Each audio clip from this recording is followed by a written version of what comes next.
So, Thomas, you had a 40-1 that finished second, and you were telling me that maybe he might have altered the rest of the field's willingness to run. Yeah, well, he was a handful trying to get in the gate. I mean, James Doyle was doing everything, and they had 6 handlers, assistant starters or handlers, or whatever, trying to get that horse in the gate. It was rather interesting to say the least. So there's one out, and 27 of them were already in the gate waiting. Just waiting and waiting and waiting to get started for Yeah. sure. It's been a I have to say it's been a rough day at the horse track for me today, man. I can't get nothing right, whether it's at Royal Ascot or Delaware Park. Here's the funny thing. So yesterday, got everything right at Mountaineer Park. Couldn't get anything right today at Ascot or anything today right so far at Delaware Park. So that has to mean the third day at Ascot, Tom. We cracked the code. Day. Yes, it's got to be the day where we pull it all together. Hopefully, right? Well, we're going to certainly try. I saw that Irad got a 5-day suspension for his ride in the Queen Anne. Oh, what did he do? Hit the horse too many times or something? He was rather roughly ridden, but that's not unusual for him in my mind. No, he's a bit aggressive. And to make a note on the Breeders' Cup, which we had some comments about in the past about why June, Saffron Beach won, and the trainer was interviewed, and she said next target is Deauville, then a race in the UK, and then they're going to head to the Breeders' Cup if everything goes right. Well, Dennis Trusty says, like you, he hit one thing, but it covered the whole day. So, yeah. But he agrees. It's been. I mean, what are you going to do? It's been brutal. That last race was really the toughest of the bunch. But 2 40-1s and a 22-1. Well, there's a race. I forget which number it is, Tom, today, but I think it's the 6th race. No, not the 6th race. The 5th race. Where I think the favorite is like 15-1 morning line. So, I mean, you pop that, you're going to do good. All right, so let's go ahead. If you can find it, yeah. I mean, and you know, it's almost worth playing an exacted just because the odds are so crazy. Just box them all. Maybe you get lucky, $600, right? Like the one. And what's funny is you had that as your top pick, and I did. I mean, it wasn't my number one pick, but the third pick. So if you had boxed a couple of them, you might have gotten that $600 exact in there. Yeah. All right. So race 1. Are you ready for race 1, Tom? It's 5 furlongs. This one is a grade 2, $148,000 for 2-year-olds, Thomas. So always your favorite, along with mine, and as always, anything going to happen, and usually does. Yes. So what's our pace scenario here? Let's see what it looks like in this race. So it looks to me like in race 1, did a little better job of making sure it takes up the whole screen today, Tom. Good for you. Yes, indeed. But it looks to me like you got a lot of horses that like to pressure the lead. The 2 and the 4 have to be on the lead to win. The 5 horse is your first-time starter. So we don't know exactly what that means in terms of what that horse is going to bring to the table. So let's go ahead and let's see what horses we're bringing to the table, Thomas. Okay. Well, I took number 3, Crispy Cat, as my top choice. And he has draw 4. And he lost by a neck to Maria Branswell, who ran 3rd in her race today. Last out in a listed race, 5 furlongs. It was on a good to soft going, and he did well because he came out of his maiden race, won that, then he went in a listed race at the Kerr and finished 2nd. You know, he's done well in all his races. So, and it was no shame to lose to this horse because she did run well today. That was the race with Love Rain was in, who ran 4th. So I can easily see him in there. I took number 11, Pillow Talk, as my next choice as draw 8. Lost first race to Lost Angel, who didn't do anything today, by half a length. And then she tried without success some other races. And then she was a last out winner in a listed race at Yarmouth and asked to go at the 1 furlong marker. And frankly, she did. First time going to go against the males. She's in form, and I like her form, and I think she'll be competitive in here. Finally, I'm going to take number 2, Brave Nation, who has draw 9, who's a wire-to-wire winner last out and a maiden at Doncaster over the good to firm going. It was a little adventuresome. He did hang right with about 2 furlongs left, and he went on, and he did go off as the favorite in that race. So I think he's got some ability, and we'll see what he can do here. Indeed. Also, we forgot to talk about the 5 furlong setup on this one. It's going to start here, and they're just going to blast a straight line to that circular stop sign there. So that's Well, they're going to go up and down a little. a little bit, but it's still a straight line. It's maybe a little wavy Yeah. straight line, but it's nonetheless a straight line. So We should also point out, so far in the first 2 days of racing on the straight course, there has been really no bias. They've been winning from the one outside. They've been winning from the inside. They've been winning from the near the stand side. So I haven't seen any, but it does look like going up that middle is still the preferred way to go. Well, I'm going to start where you stopped with Brave Nation, one of the horses I have on the front of my early pace chart. Then I'm going to go with number 7, the Antarctic, as my second choice. This is one that should be pressuring the field. And then I'm going to close it out with number 10, which is Wallbank. Well, that's my third pick. I do 4 picks, Tom, because, I'm special like that. But that's Wallbank. And even in the 30 horse field, it hasn't helped you. No, not really. Well, I had an okay day yesterday. And then Bekil is smart ass, eh? Bekil is my 4th choice. So basically, my strategy today, Tom, was to take what I felt like was one of the better horses from each class, from the speed horses, the pressure ones, and the closers, and those in between. So hopefully one of them can make your jokes not so funny no more. Well, with 2-year-olds, who knows what we're going to get. So Dennis says he's going to take in race number 1, the 7, the 10, with the 3, 7, 9, 10, and 11. So he's on the number 7 horse. He's on the Antarctic, and he's also on Wallbank. So he's agreeing with me. So he says, you know what? Looks like Rich is going to be the hot hand on day 3, Thomas. Oh, maybe. Maybe. We'll find out. One day it's got to be the hot hand, right? All right, so let's move off now to race number 2 at the Royal Ascot tomorrow.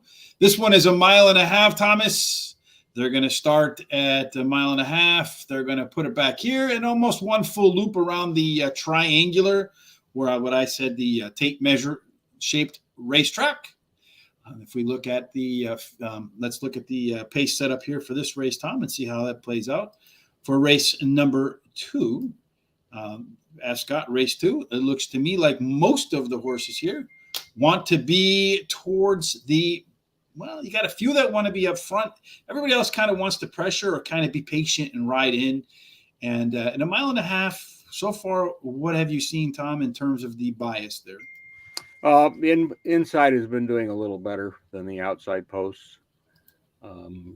That's not uncommon at Ascot. And we should probably see that again as the bias. I did take outside horses, so that'll teach me, right? Mm-hmm. So what do you like in race number 2? I took number 3, who is draw 12, Ishra. He last out winner at Newbury by half a length. He was slow out of the gate, which was okay because he won. Mm-hmm. He's never been out of the money in any of his races, and I really think he can handle this bunch. And that's why I put him as my top choice. I went with number 5, Secret State, with draw 8 as my next choice. Won the last by a quarter of a length.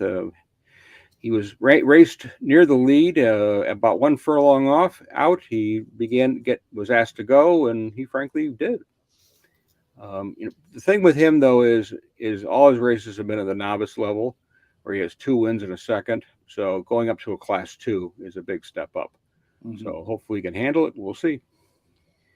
Number 11, Arch Na Mara, I think. I have that as 13. 13. I'm sorry, 13. Draw 15. I may not get the horses right on the track, but I'm getting them right before they race, Thomas. Well, we're not picking any scratches either lately, so it's good too. A really strong second last time out at Doncaster. He was up near the front and just went on and just got headed out for the loss.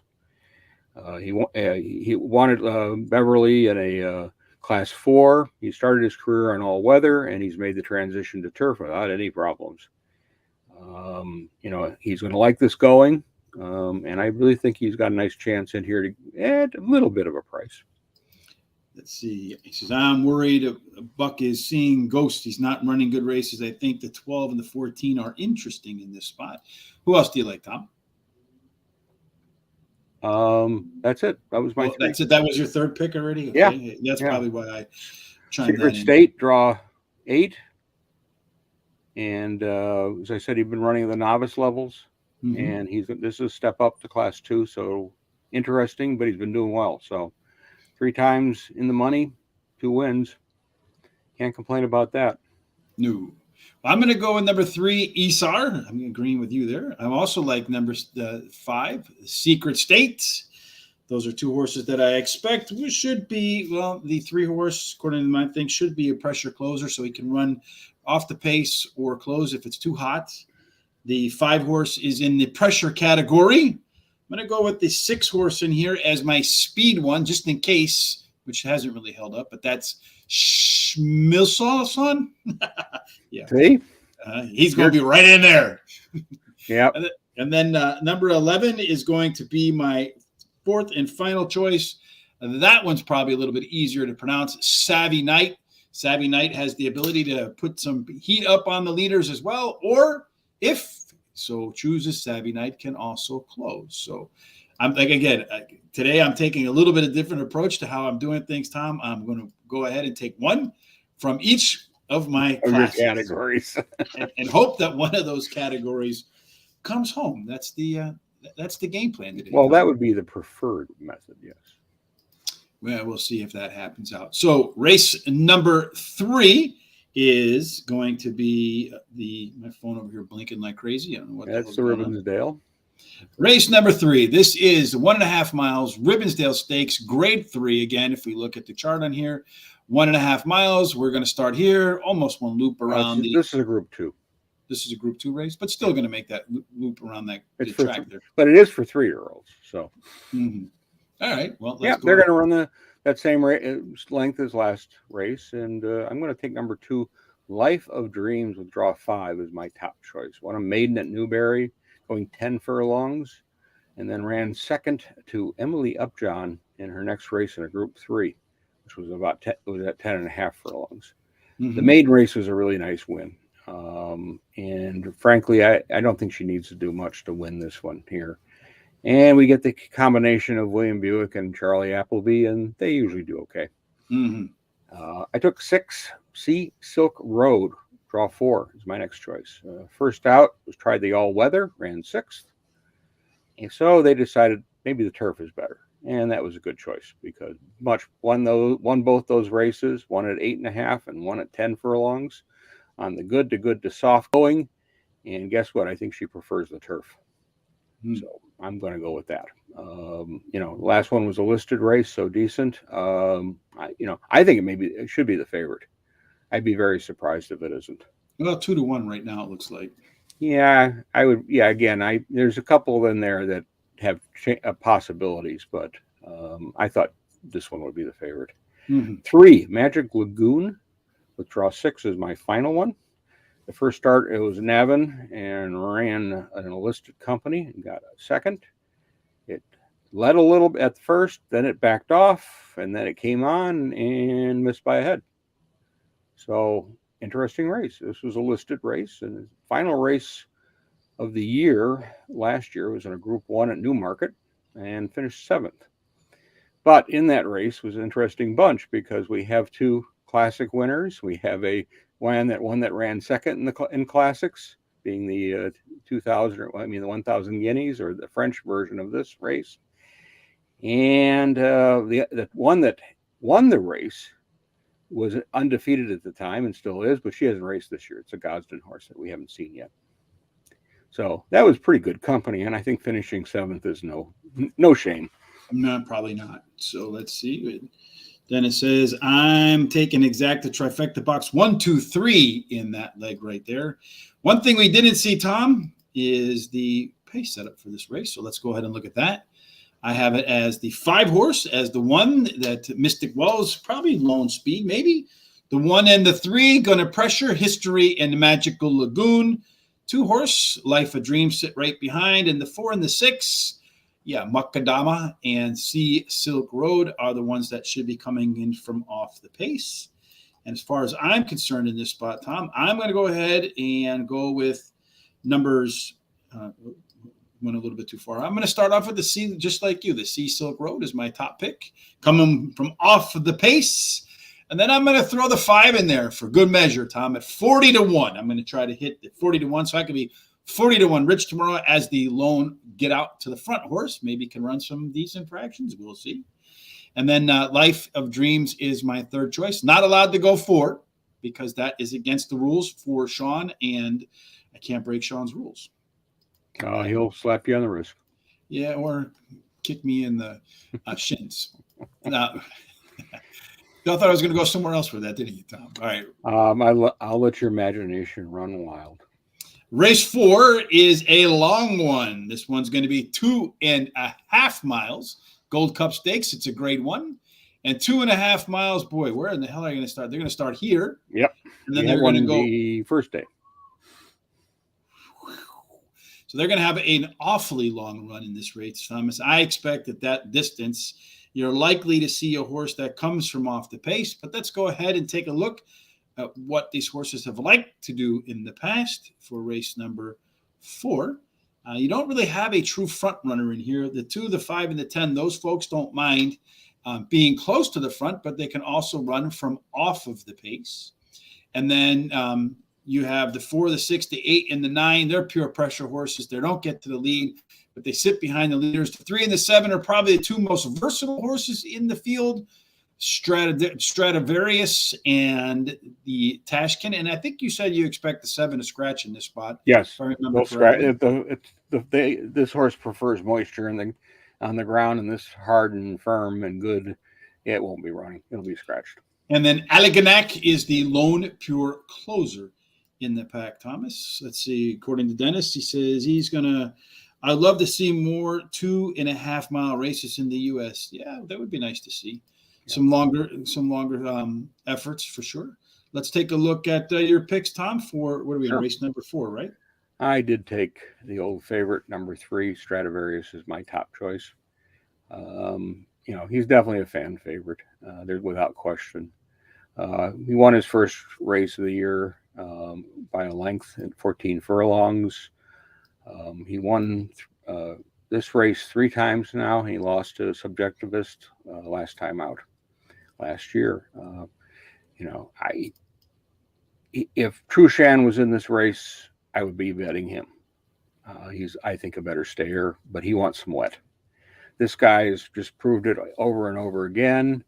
And Frankie is not having the best of meat, so that's a little bit of a concern. He couldn't get the blindfold off Lord North to today's race, but hopefully they'll figure it out, and the old guy will get it done. And he will tie Yates with 4 wins in this race.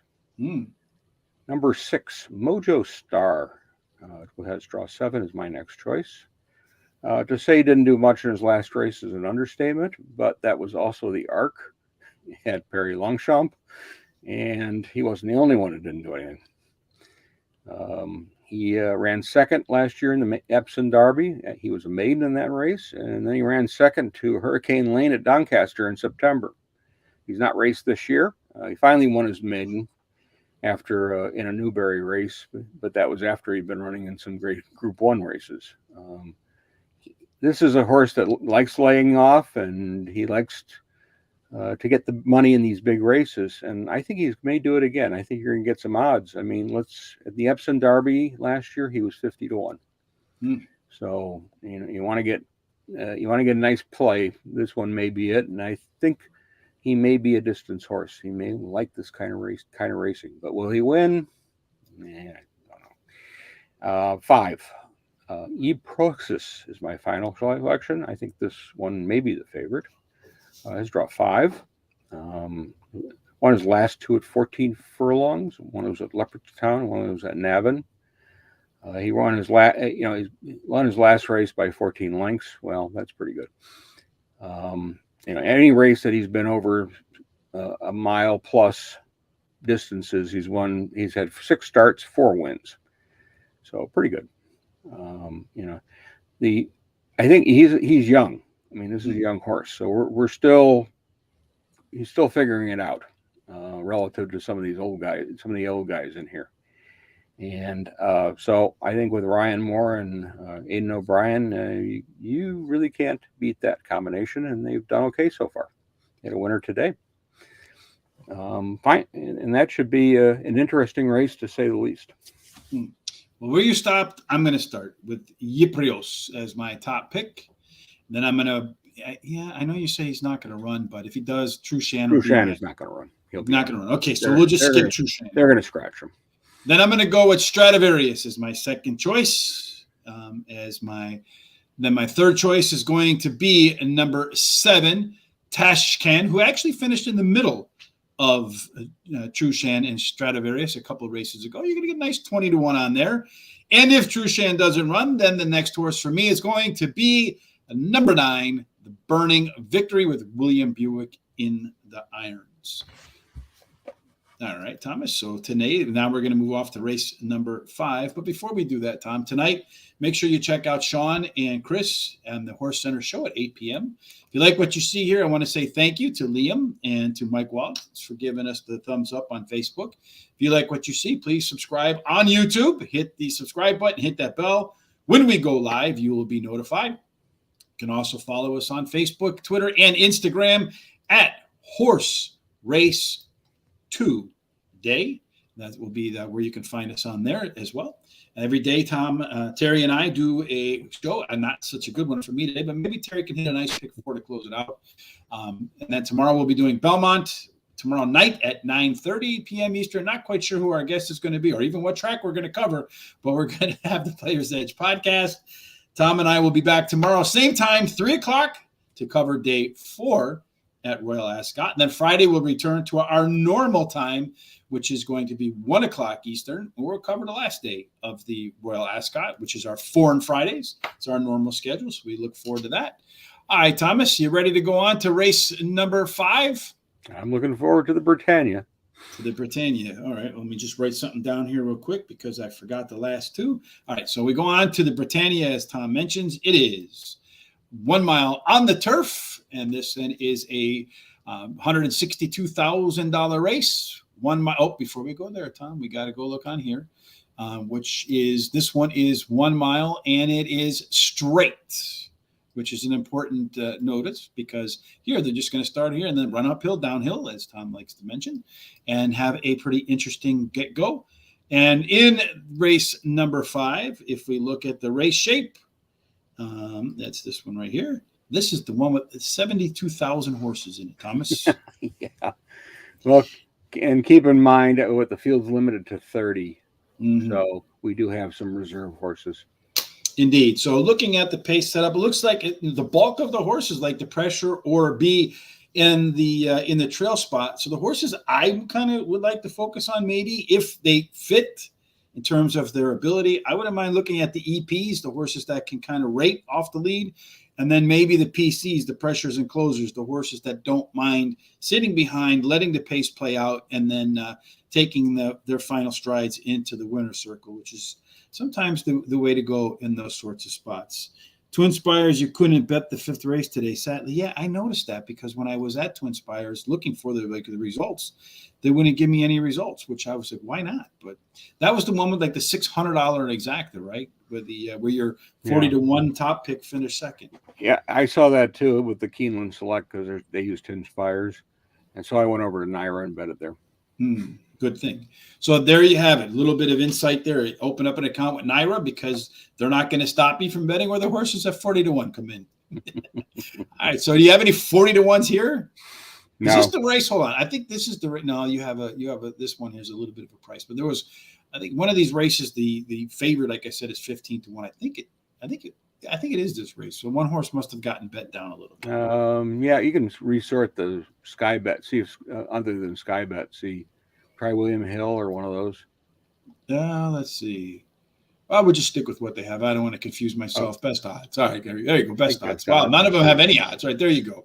There's the ones where they're all long shots. So this race, you pick this race. This is a crazy race. There's no question. You're going to get paid if you pick this one. Yeah, and if anybody can figure it out, as I've said in some of these fields, please. I got the trifecta, man. Hands down, lock. Please help us. We'll take the Omni Swinger. I don't care.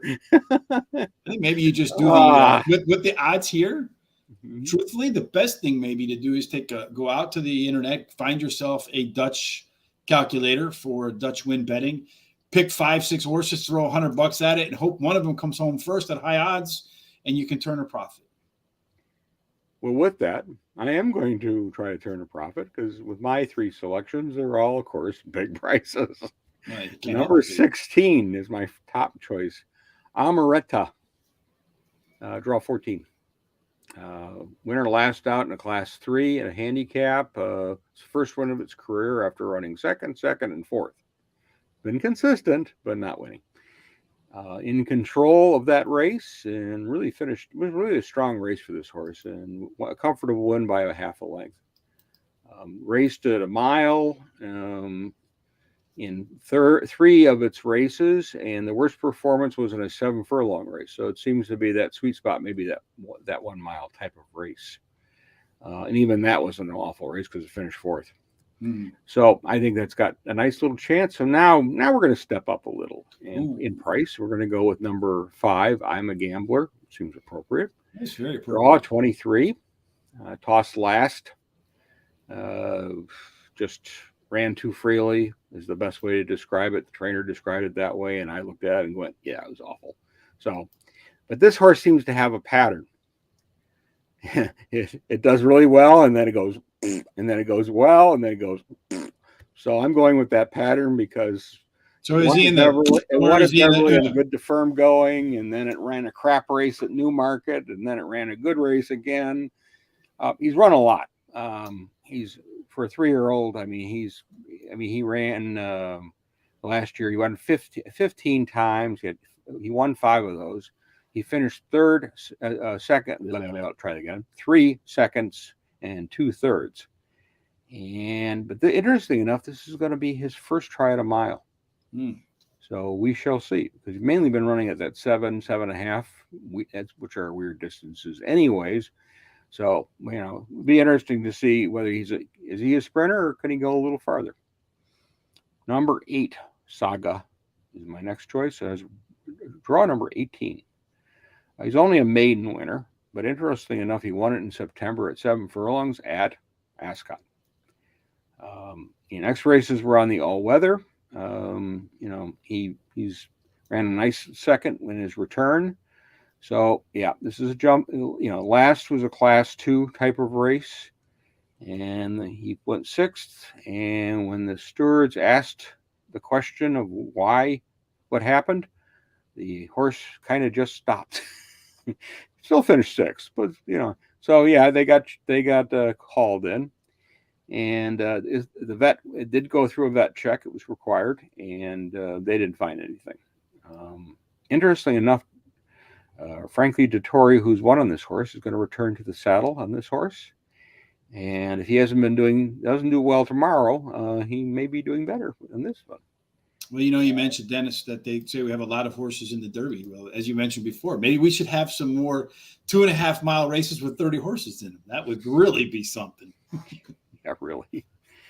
So I'm going to give this one another chance because it's done okay, and then it run some average races. But you go through this whole field and find the same scenario as far as I'm concerned. This bunch is very inconsistent, and I don't know what you come up with, but probably just as strange as mine. Well, oddly, with all these horses in the field, we landed on the same one on the top, so that kind of scares me a little bit. 16. Yes. Amortenita. That was my top choice. I'm going to go with number 30. Ooh, I don't know if this one's even going to get in, but yeah, Jimi Hendrix. You got to love a little Jimi Hendrix, right? So I have Jimi Hendrix as one of the pressure closer horses that I had rated the highest. And then I'm going to go with number 29, Kistoon Power. I don't know if he's going to get in or not either. But no, he's in. Oh, these horses are all in? Yeah. It would be 31, 32, or 33. Okay. Those are the reserves. So I'm going to go all the way, 29, Kistoon Power, Jimi Hendrix, He's going to win all along the watchtower there. And then I'm going to bring it home with number 2 all the way back up here. Mr. McCann, he can at 50 to 1, Tom. I'm looking, I'm kind of disappointed. You're going with all the horses at 10 to 1, 8 to 1, 12 to 1. I'm going with the 50 to 60 to 1 shots here. And this 2 horse, the reason I took the 2 horse, again, I'm sticking with my plan, Tom. And, they say that I remember at the end of the show, the A team, whenever the show would end, they would say they love it when a plan comes together. So in order for a plan to come together, you got to stick to the plan. I'm taking horses that are in each one of my categories, hoping one of them shows up and lives up to their promise. We'll find out. Well, I think the favorite probably go off at 5 to 1 in this race. So you're gonna get something. I no matter what. And you're absolutely right, Dennis. That is the ultimate box it up race. All right. So race number 6, Tom. Let's pull that one up on the screen. We don't have such a problem with so many horses this time around, but this one's 1 mile and a quarter on the turf. It is the Hampton Court Stakes. It's a Group 3, for $135,000. And if we look at the very small field, this looks funny in comparison.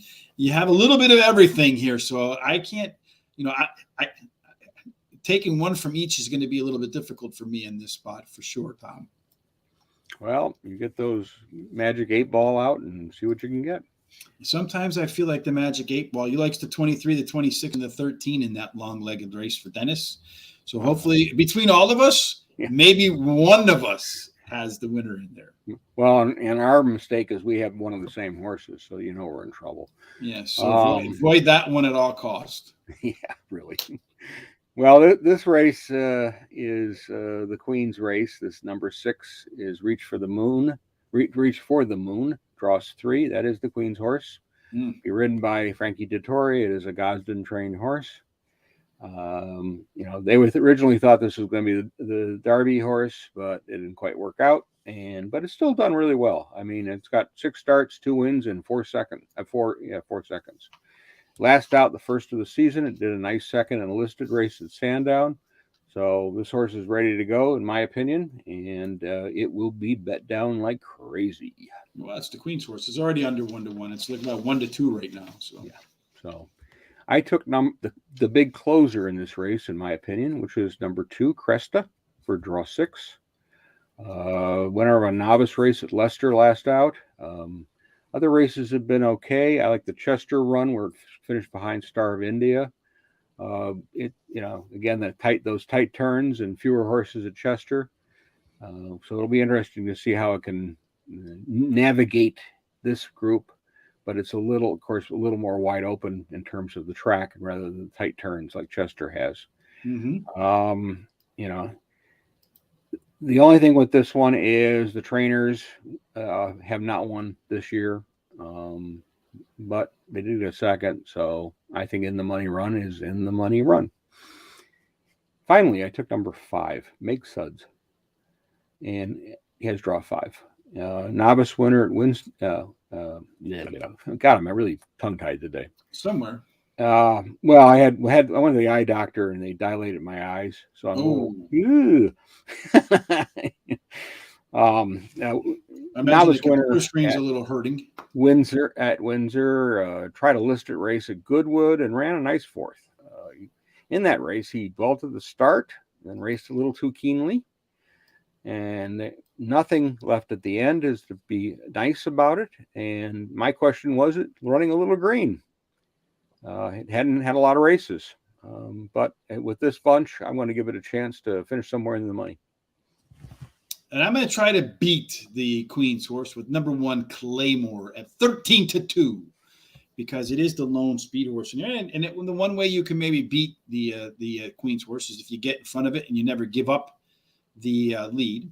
Then I'm going to go with the Queen's horse, number 6, as my second choice. I'm going to go with the closer as my third choice. So I got the horse on the lead. I got the horse who can sit right off of the lead and win with the Queen's horse. But everybody's going to have the Queen's horse, of course, right?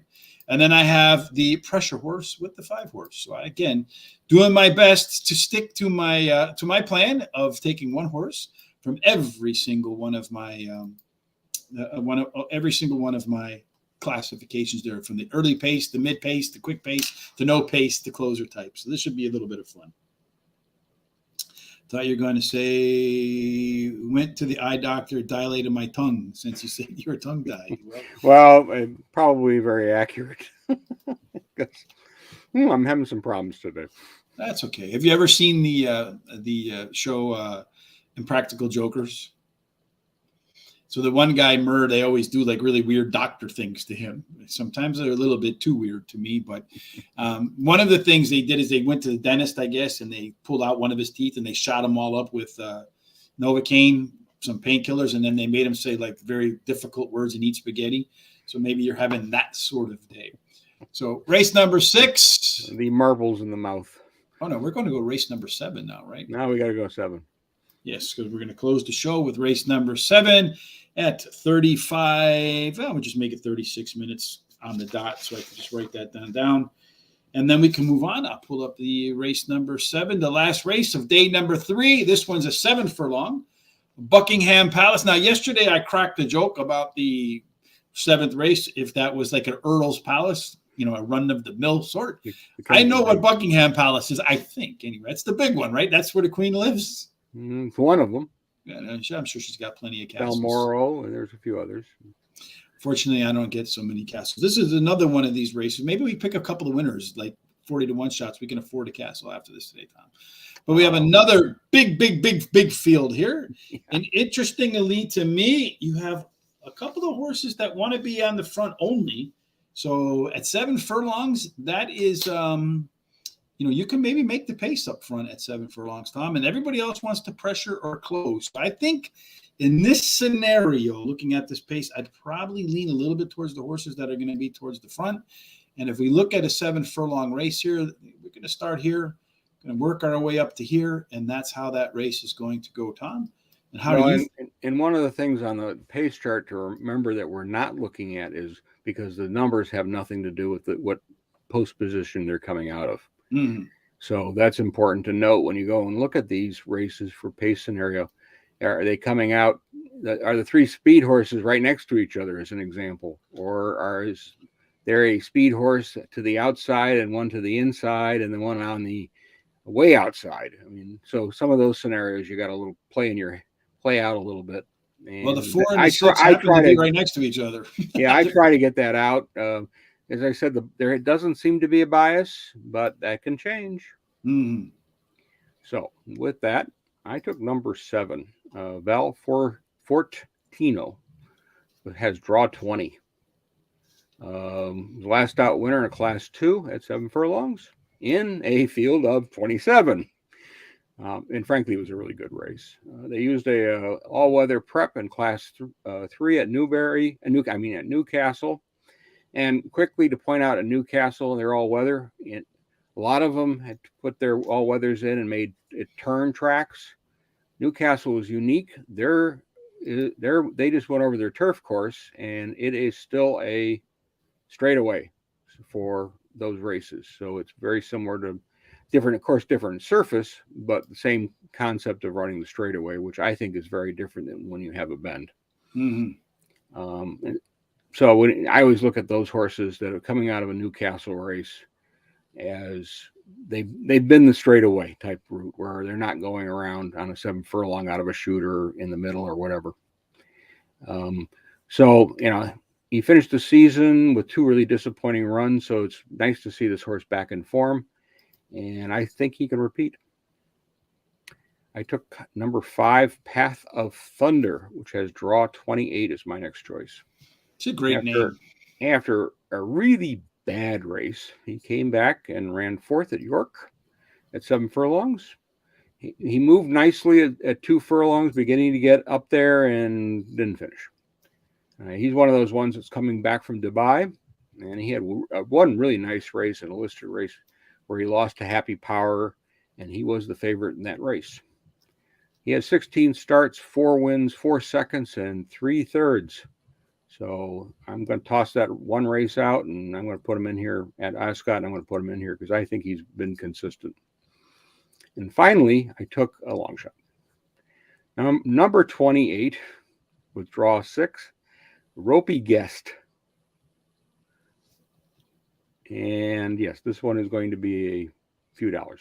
Mm-hmm. He had a good fourth in a listed race last out at Windsor.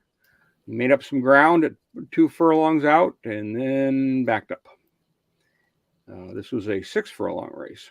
So first of the season run, it was a 7 furlong race in a big field at Ascot, and he finished 5th. And he had trouble at the start. He did race down the center, had the lead at the 2 furlong mark, but didn't go on. And so I'm looking at fitness as being an issue there. He's only won twice in his 27 race career, and I better get 30 to 1 or better. Well, it looks like right now he's about 28 to 1. So hopefully, I think that may wander up a little bit. Mm-hmm. And of course, the international pools are different than the pools are going to be with the bookies in England. So it'll be interesting to see what he goes off at. If they let you bet, right? So remember, Naira let you bet, Twin Spires did not. So, well, my speed horse is going to be the 6 horse, Thomas. Hold on a second. That's actually the 6 horse is going to be my. Well, hold on a second. I got it going. I'm going wrong here. I'm going to start with the 3 horse. See, So yeah, it's wearing off on me. I'm wearing on you, right? It's a contact buzz from through the internet. But anyway, I'm going to start with number 3. This is my pressure horse, Silent Film, and then I'm going to go off to number 7. Is another pressure horse, is my second pick, Va Fortino. And then I'm going to go off to my speed horse, the number 4. Yeah, Ejetla. Yeah, that's good enough. And then I'm going to close it out with my closing horse, number 2, Tactical with Ryan Moore. So that's going to be, for me in the last race, 3, 7, 4, and 2 to close out day number 3 at the Royal Ascot, Tom. And hopefully hopefully we'll feel a little better about our choices at the end of the day tomorrow. I mean, you said that one pick paid for your day. And that's the great thing about these big races. If you can, and Dennis had the same exact story. I think you got to bet multiple horses in these races, because even if you have one winner, you're going to get paid. So that was the moral of the story that I was heading there towards, is that Tom and Dennis both today just collected on basically one or maybe a small number of tickets, but because of the odds, managed to turn a profit on the day. And that's the whole idea why behind we're here, to get a positive ROI. Yeah. I mean, I had one short priced horse, Little Big Bear, and then I had the one that paid the day. One that makes the day. So tomorrow we'll be back again, same time, 3:00 Eastern for day 4 of the Royal Ascot. It's been fun, Tom. What are your thoughts so far? I'm enjoying it. I mean, the weather's been beautiful. We didn't, unlike last year where we had a good and firm to start out, and then we had soggy and heavy, and it was kind of went to a mess. So our handicapping really had to change fairly quickly. Bog racing. This time around, we're basically playing a good to firm course, and it's staying true. I think for the most part, staying true. And again, that bias on the straightaway is not there. And we definitely had a bias last year. And again, tonight, make sure you join Chris and Sean for the Horse Center podcast and one show on YouTube, live stream, something like that. Too many things. Tomorrow we'll be back again, Terry and I, to do our best at Belmont Park. Tom again and I tomorrow afternoon. Tom and I will be back on Friday. So always a lot going on here at Horse Racing Radar TV. If you like what you saw, please A, tell your friends about us. B, give us a thumbs up on Facebook or YouTube. Subscribe on YouTube and on our social sites at Horse Racing 2. Day.net, Horse Race Today. I don't know why I keep screwing that up, because that's the name of the website. Of course, you can always head on over to the website, because it was like a bog last year. You always head on over to the website. There's a lot of great stuff over there. We have Ask Charles. Charles been in the business for 37 years. If you have any questions for Charles, make sure you send them off to him. His email, I think it's bigcasinoracing@gmail.com, but it's contained in the story. So make sure you do that. Make sure you tell your friends about us. But most importantly, whether you're having a crappy day like me at Royal Ascot or Delaware Park. Funny, I'm getting a lot of winners at parks though today. Or you're going to have a great day tomorrow at Belmont and Royal Ascot. No matter what it is you do, Tom, where do we want it to finish up? We want to finish in the winner's circle. Absolutely, 100%. Have a great day and a great tomorrow at Royal Ascot.